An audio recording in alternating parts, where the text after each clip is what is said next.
دوستو آج ہم ادب کی تاریخ کی سب سے متنازع، سب سے زیادہ غلط سمجھے گئے اور سب سے زیادہ پڑھے جانے والے ناولوں میں سے ایک کی کہانی سنانے جا رہے ہیں۔ ایک ایسی کتاب جسے پڑھے بغیر ہی فیصلہ کر دیا گیا اور اس پر لعنت ملامت شروع کر دی گئی، جسے امریکہ، برطانیہ، فرانس، ارجنٹینا، آسٹریلیا اور بے شمار ممالک میں اسے پابندی کا سامنا کرنا پڑا۔ تو دوستو یہ کہانی ہے کیا؟ یہ کہانی ہے ولادیمیر نابوکوف کے شاہکار ناول لولیتا کی۔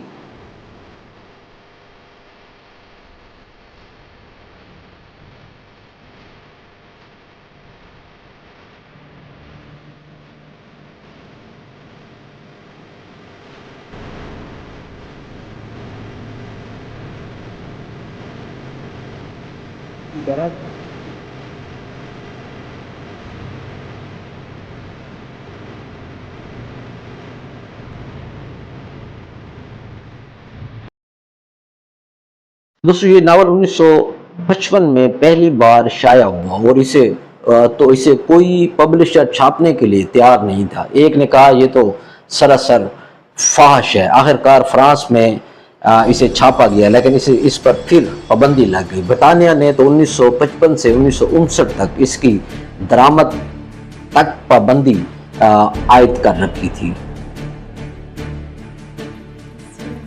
اور پھر اس پر فلمیں بنی۔ سب سے مشہور فلم 1962 میں اسٹینلے کوبرک نے بنائی، جس میں انہوں نے ناول کے انتہائی حساس حصوں کو چھوڑتے ہوئے اس کے جو نفسیاتی پہلوؤں پر زیادہ زور دیا۔ پھر 1997 میں ایک اور اس کا ورژن آیا جس میں جیریمی آئرنز نے ہیمبرٹ کا کردار ادا کیا۔ یہ فلم ناول کے زیادہ قریب تر تھی۔ دوستو یہ صرف محبت کی کہانی نہیں، یہ ایک نفسیاتی المیہ ہے، ایک خود فریبی کا طویل ادبی اور انتہائی خوبصورت بیانیہ ہے۔ یہ کہانی ایک کردار جس کا نام ہیمبرٹ ہے، اس کی محبت اور سیکس کی نفسیات کے گرد گھومتی۔ ہیمبرٹ ایک تعلیم یافتہ اور ذہین شخص تھا، لیکن وہ اپنے اندر کے شیطان سے جنگ ہار چکا تھا۔ اسے 12 سے 14 سال کی لڑکیوں کے لیے ایک بیمار کردار کے طور پر پیش کیا گیا، جسے وہ نیفلیٹس کہتا ہے، ایک ایسی ذہنی گرہ جو اس کی پوری زندگی پر حاوی ہو جاتی ہے۔ دوستو ناول میں ہیمبرٹ بتاتا ہے کہ جب وہ خود نوعمر تھا، جب 13 سال کی عمر میں اسے 12 سال کی ایک لڑکی سے محبت ہو جاتی ہے جس کا نام ہے انابیلی کی اچانک موت اس گہرا اثر چھوڑتی ہے، اور وہ انہی عمر کی لڑکیوں میں پھنس کے رہ جاتا ہے۔ اور پھر دوستو اس کی ملاقات ہوتی ہے ڈولوریس ہیس سے، جو ایک دوست اس کو وہاں مہمان کے طور پر چھوڑ جاتا ہے۔ جب ہیمبرٹ کی عمر 37 سال تھی، وہ اسے پیار سے لولیتا کہتا ہے، ایک 12 سالہ لڑکی جس میں معصومیت اور شعور دونوں کی ملی جلی کیفیت ہے کہ وہ ہیمبرٹ کے لیے ایک نشہ بن جاتی ہے۔ ہیمبرٹ لولیتا کی ماں شارلٹ ہیس سے شادی کر کے اس کے قریب آنے کا راستہ بناتا ہے، اور پھر ایک حادثے میں شارلٹ کی موت واقع ہو جاتی ہے، اور شاید ہیمبرٹ کو اسی دن کا انتظار ہوتا ہے، اور ہیمبرٹ لولیتا کا سرپرست بن کر اسے اپنے ساتھ لے کر امریکہ کے لمبی سڑکوں پر گھومنے نکل پڑتا ہے۔ دوستو یہاں سے شروع ہوتا ہے وہ سفر جو محبت، جنون، جبر اور خود غرضی کا ایک ایسا امتزاج ہے جس نے قارئین کو ڈیکیڈز تک الجھائے رکھا۔ ہوٹلوں کے کمرے، لمبی کار میں سفر، اور ہیمبرٹ کی وہ کوشش کہ وہ لولیتا کو دنیا سے الگ تھلگ رکھے، اور لولیتا کی وہ بغاوت جو ایک نوعمر لڑکی کے دل میں ہوتی ہے۔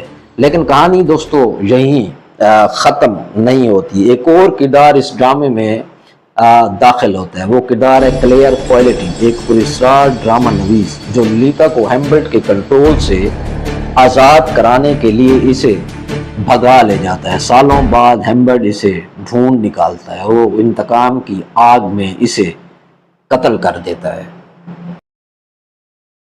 دوستو ہیمبلٹ کو لولیتا کا پتہ چلتا ہے، وہ اسے غریب زدہ حالت میں پاتا ہے۔ ایک عام آدمی ڈک شیلر سے شادی وہ کر چکی ہوتی ہے اور اس سے حاملہ ہوتی ہے۔ وہ ہیمبلٹ کے ساتھ جانے سے بھی انکار کر دیتی ہے، یہ کہتے ہوئے کہ یہ شیلر جو ہے وہ کوالٹی سے تو بہتر تھا۔ محض 3 ماہ بعد لولیتا زچگی کے دوران انتقال کر جاتی ہے، صرف 17 سال کی عمر میں۔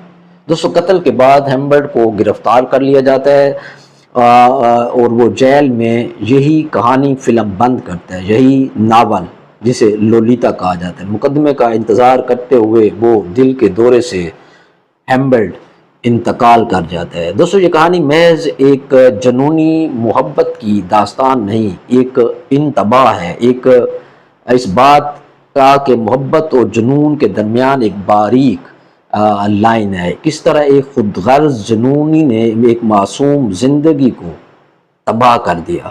لیکن ایک بات دوستو ذہن میں رکھنی ضروری ہے کہ لولیتا کبھی بھی فاش کتاب نہیں رہی، یہ ایک پیڈوفیلیا کے ذہن میں جھانکنے کی ایک کوشش تھی تاکہ ہم اس برائی کی نفسیات کو سمجھ سکیں۔ نابوکوف نے ہیمبلٹ کو ایک غیر قابل اعتماد کردار بنایا جو اپنے جرم کو محبت کا خوبصورت چولا پہنا کر پیش کرتا ہے۔ دوستو ناول کا آخری جملہ جو ہیمبلٹ لولیتا کے بارے میں کہتا ہے، اس کے اپنے انجام کی پیشن گوئی ہوتا ہے۔ وہ کہتا ہے کہ میں نے اس سے محبت کی، یہ ایسی چنگاری تھی جس نے ہم دونوں کو جلا کر راکھ کر دیا۔ تو دوستو کیا لولیتا ایک محبت کی کہانی ہے یا ایک المیہ؟